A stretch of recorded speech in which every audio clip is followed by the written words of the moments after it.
Well, welcome again to Darrell Walker's Trauma Support Group Management. I am a person that has, in my lifetime, dealt with trauma. If you don't know where you at, this is a platform or a page or a class to let you know that you can come from trauma. It's very important to know that even though in life you have problems, in life you have been through some things, and some things are hard to shake, life goes on. You can get better in time. So I want to encourage everyone, if you do suffer from traumas, that I'm just being an illustration. I'm a person that's saying, hey, you can live life even though you have been through traumas.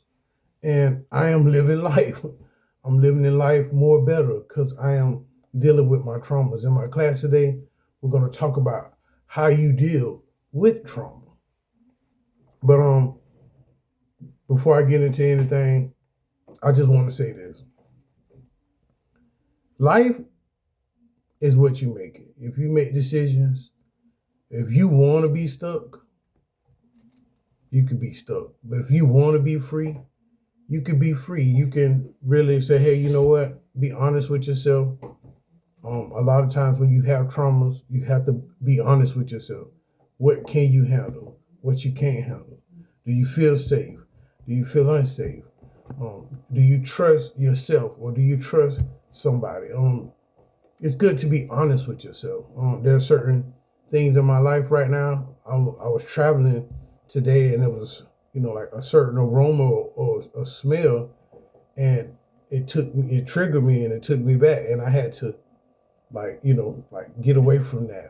When you understand your traumas, trauma also comes with PTSDs, triggers, addictions, and mental and physical illnesses sometimes. And I just want to let you know that you have to address your trauma if you want to move forward in life, even though you have dealt with trauma. So I have dealt with so many traumas in my life, but I'm working and I have dealt with some issues in my life to help me move forward. A lot of times you can practice to move forward, and it takes practice to move forward. It takes practice, like in therapy or, just being, like I said, sometimes you got to be real with yourself. You can't be real with nobody else. Be real with yourself. I have a word to go with this class today. What I mean by a word, it's just from the Bible. And I know sometimes talking about trauma is a personal thing, and some people don't like to deal with personal trauma. Some people don't like to deal with their past or the feelings and their emotions, or the flashbacks or the memories that you have in trauma. Sometimes if you want to overcome that, you have to address your traumas. I'm gonna say that again. But today I'm coming out of the book of Revelations, believe it or not. Coming out of the book of Revelations. Let me turn this off because I hear buzzing. Okay. Yeah. Tried to go live, but it didn't work. So I'm coming out of the book of Revelations, chapter 21, verse 4. And it says, and God will wipe away every tear from their eyes. Now, when you have trauma, or if you thinking about trauma, or you thinking have no flashbacks, or you don't the images, or you could look at a scar, or you can think about a person. It can trigger your emotions. A lot of times, when you're in healing, you cry. So in my healing process, in my healing journey, I have discovered I do cry a lot, and that's good. Just as long as you don't get depressed. And a lot of times in trauma, even if, like I said, you could think or imagine, it could break you down. So let's get into it. It said, and God will wipe away every tear from their eyes. There shall be no more death, nor sorrow, nor crying, and there shall be no more pain, for the former things have passed away. I want to just really get into this. In trauma recovery, you have to understand that you got to let go of that death. You have to let go of that sorrow. You have to stop crying. You got to let go of that pain and forget, not really forget, but just know that that former thing or that trauma or that situation or that person or, when I got scars, when I was injured, it's gone, it's passed away. When you want to recover, I was in an addiction, I was in depression, I was in low self-esteem, I was in suicidal state mind. But now that I'm in God, all these things have passed away. Now, it's good to have a testimony because sometimes you could give a testimony to help change people with their lives and you could be a light before them and say, hey, you know what? I was once there, but this has passed away. I was once always, in depression. I was always thinking about how my dad abused me. I was always thinking about how the mistakes I made and my addiction and my faults and my personal failures and how people judged me and how, I was people pleasing. Just all these crazy things. Because a lot of these things cause death, it cause sorrow, it make you cry, and it had you in pain. But today, in this class, I want you to address all these things, the death, the sorrow, the crying, and the pain, and know when you come to Jesus Christ and you give your life to Christ, God takes away that. Now, I'm going to stand really strong on this because I have really dedicated my life to doing better, like living for Christ, doing better, being sober, forgiving, really just taking accountability of my wrong and my wrongdoings and, just having self-love. And when these things come into play, these old memories or the old things that you used to think about or just bother you, it fades away. Actually, it passes away. Sometimes, if I'm not testifying or if I'm not, sharing what God has brought me from, I kind of forget where I come from, which I do not forget where I come from.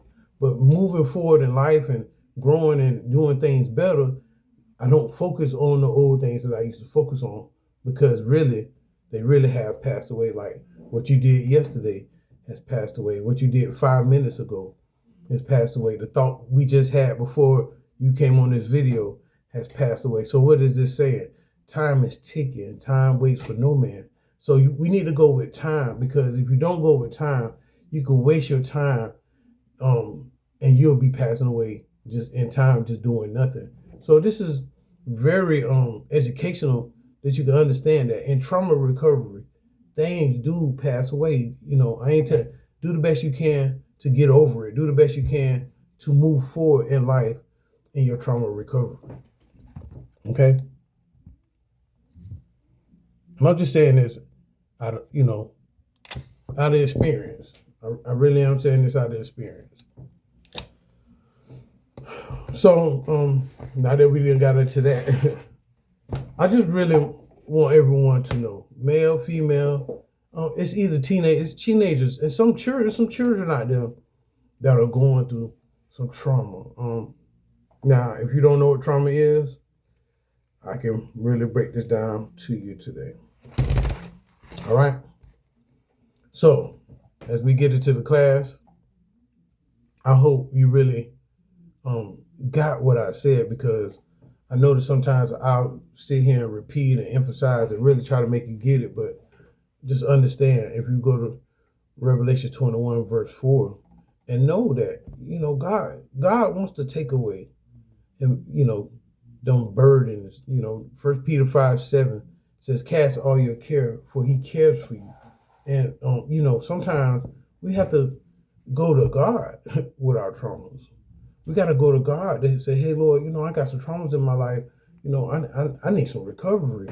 When you come to God, you're looking at right now, the person you're looking at is recovery. I used to be an addict. I'm in recovery. I'm in trauma recovery because I'm teaching you trauma recovery today. So this is very important. All right. So trauma is a Greek word. Okay, remember that. Trauma is a Greek word meaning wound. Okay? So when you go through traumas, you have wounds. A lot of people that's in addiction have wounds. A lot of people you see out there homeless talking to themselves, not self-love, it's not self-caring for themselves, not loving themselves, have wounds. You ask me how I know, because I used to be one of them people. Okay? So trauma is a Greek word meaning wound. It is used to describe an emotional response to a distressing or life-threatening event that overwhelms a person's ability to cope with life. So sometimes, if you're feeling distressed, or you have a life-threatening events that overwhelms a person's ability to cope. So this means you don't really went through some stuff. If you've been through foster care, if you've been through broken homes, you've been abused, or you've been neglected, you've been rejected, or I would go down the list, but I ain't trying to trigger. But you understand where I'm coming from. Now sometimes you have life-threatening events. I have shared in my last video that my life-threatening events. I have been guns in my face, laying in bed, sleeping, getting beat up out my sleep. I've been on the street and, people getting shot right next to me, or somebody was shooting at me. Like, these are life-threatening events. So sometimes that can overwhelm you and it can affect you to have the ability to cope with daily life. So just understand that. So that's a little definition of trauma. Now that we talked about trauma, we're going to talk about trauma recovery, which is the classes 4. Trauma recovery is a personal, non-linear process. Now, if you don't know what non-linear process means, that's what it means.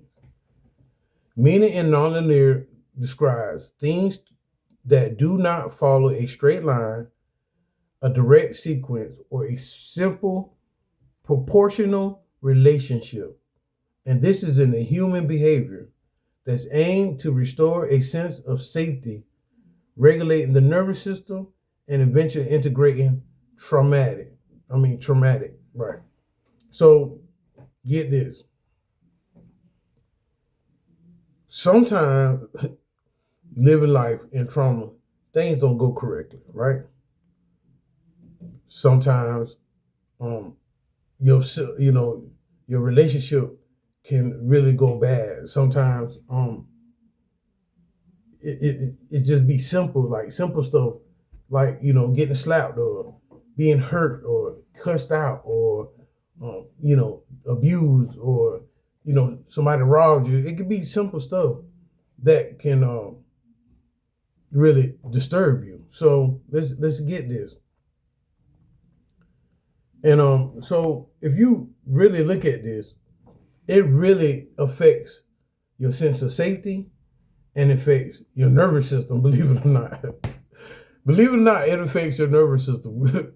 You know how your sense of safety, like you ever see people and they always looking around, or they fidgety, they don't have no sense of safety.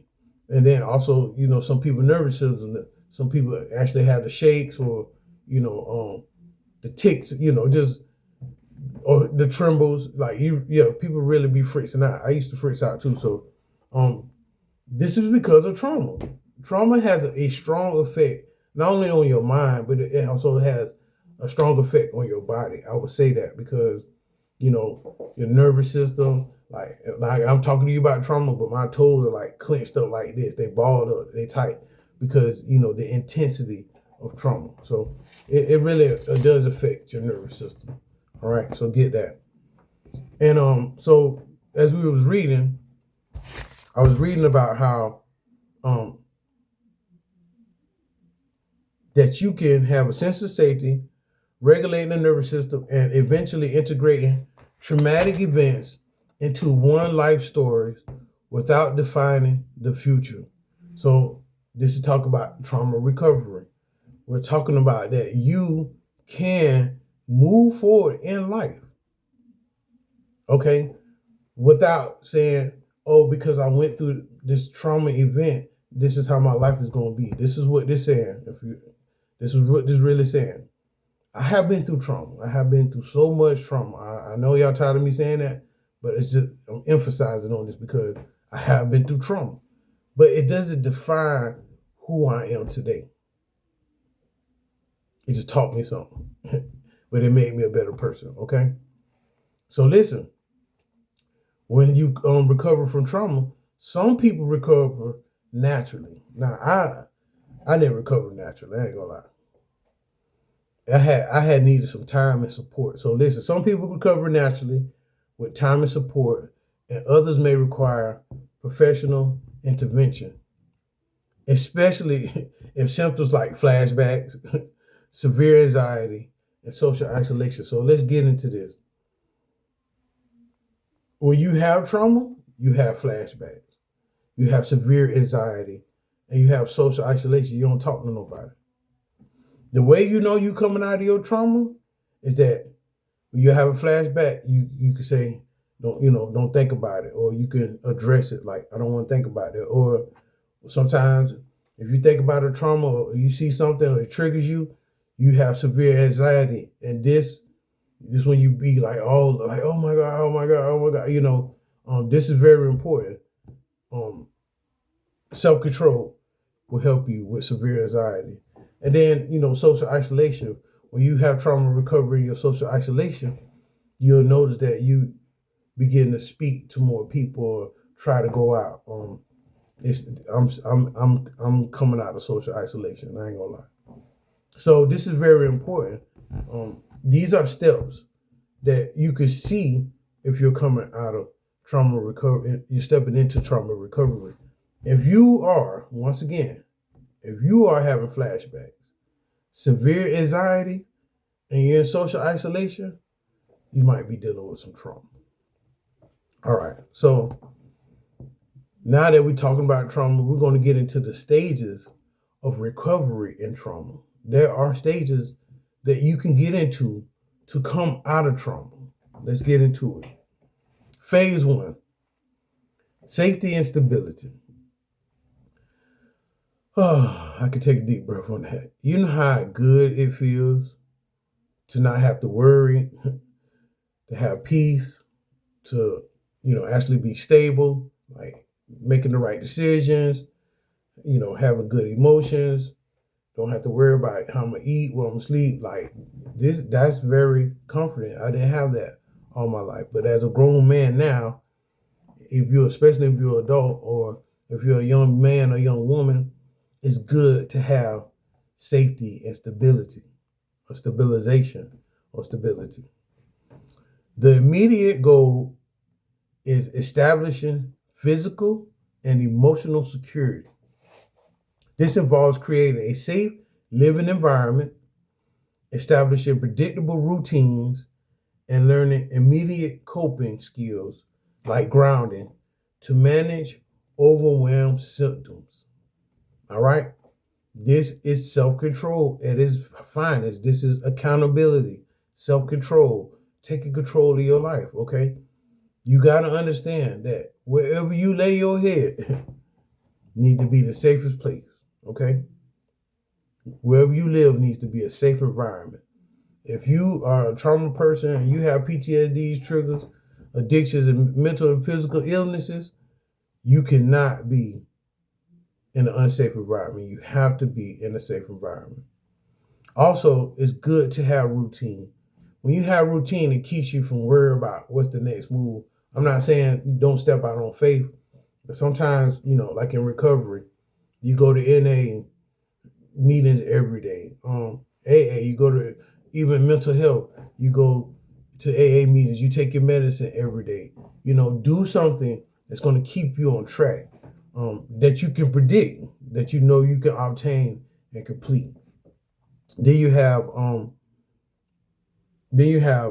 learning immediate coping skills, self-control, like your breathing. We're gonna get into that, but I'm a little bit your breathing, stopping your racy thoughts, sitting down, doing a body scan, going out, getting some sun air, something that's going to relax you to help you stay grounded. Either praying, reading the word, talking to a spouse, talking to your parents, having that accountability partner, prayer, whatever it is that can keep you on a strong foundation so you can deal with overwhelming symptoms. So like when anxiety comes, you can go back and say, hey, let me pray, or let me make a phone call, let me sit in peace, or let me breathe. There are things, because sometimes life can be overwhelming. There are, anxiety is an overwhelming symptom. Fear is an overwhelming symptom. Worrying is an overwhelming symptom. There's a lot of that's intensity. Racy thoughts is an overwhelming symptom. So these things can be overwhelming, but you got to learn how to stay grounded because life happens. You got to learn how to come back and, bring yourself back to realities or have that self-control when overwhelming symptoms kick in. Okay. Phase 2, remembrance and mourning. Now, this is deep because, my dad died on Christmas Day in 2000, and it took me maybe 7 to 10 years to actually accept or, just deal with the pain of me saying he's gone. Some people I mourn 10 years easy. This is really real. All right, so check this out. Once stable, survivors begin to process the trauma, putting words into the experience and grieving the losses associated with it. This is typically done with a professional to avoid re-traumatization. I want to say this. I had to go get some professional help. If you see the certificates on the wall behind me, that is from professional help. If you have trauma and you want to recover from your trauma, you have to go get some professional help. Yeah, I can't speak no better than that. I can't say it no different. You have to go get professional help. If you want to recover in anything, addiction, trauma, PTSD, triggers, mental illness and physical illness, all that needs professional help. You have to get professional help. Now, but we're talking we're talking about remembrance and mourning. You can have these flashbacks. You need help, professional help with flashbacks. Okay? You need professional help with anxiety. You need professional help with agitation or fear or worrying. You need professional help. I know a lot of people say, yeah, we can pray. Prayer does work.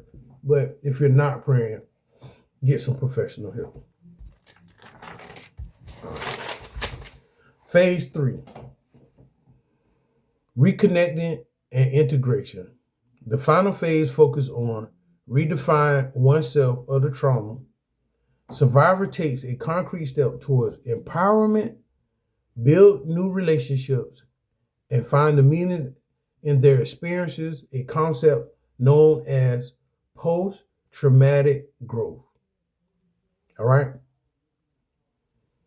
Post-traumatic growth is the positive psychological transformation that some individuals experience after struggling with a major life crisis or trauma event.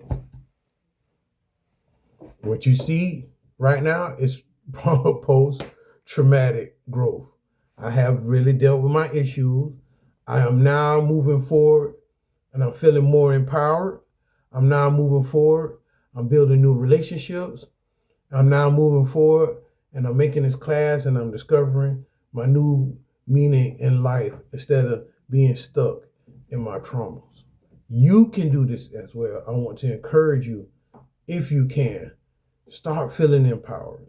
If you can, start getting into building new relationships. Don't just get into a relationship, build a relationship. Don't nosedive and say, oh yeah, this is it. No, get to know the person. Take your time. Let y'all open up to one. Matter of fact, I had a good testimony. I was at a church and I was talking to an individual and I opened up to them and it was reciprocated. So if you have meet somebody and they're reciprocating what you're putting out, that is building a relationship.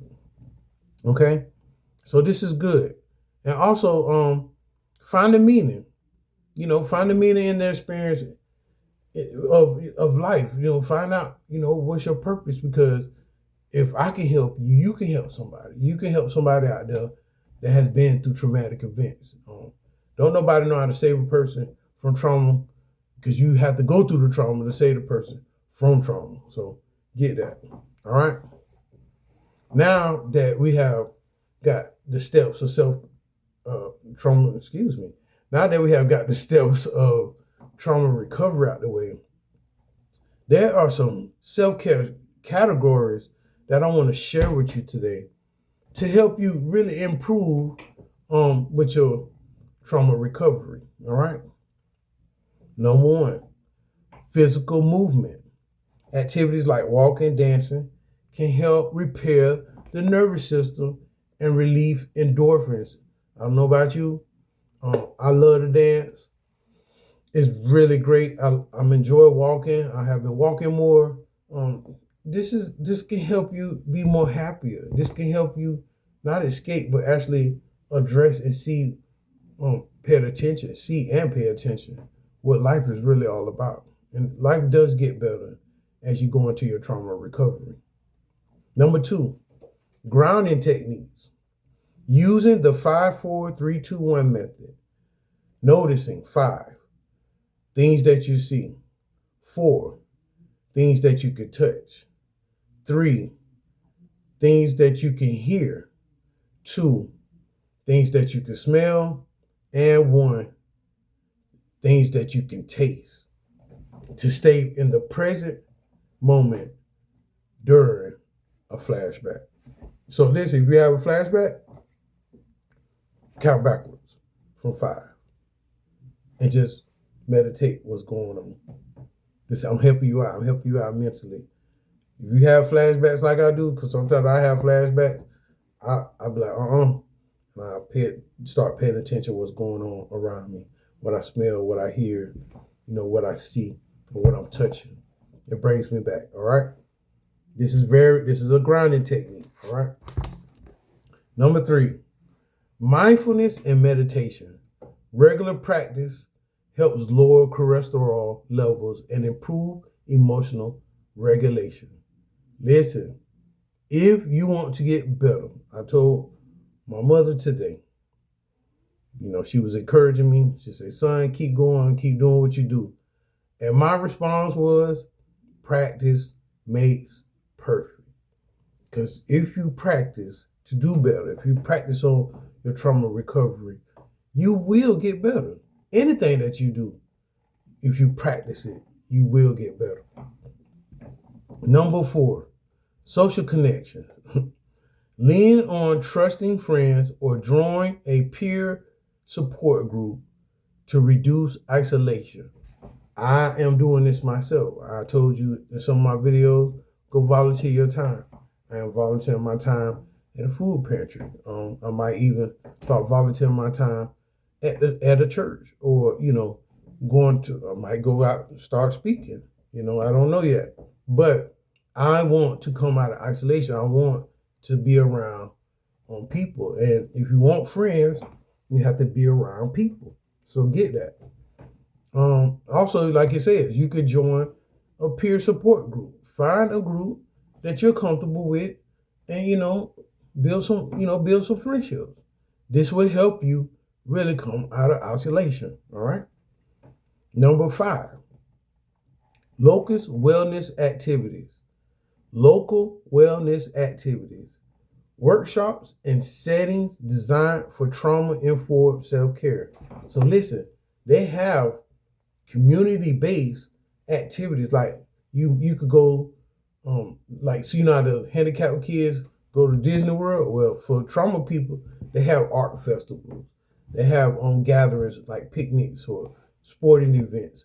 So if you want to look on your local community avatar and see where they're having events for people that are in trauma, they do have these type of events out there.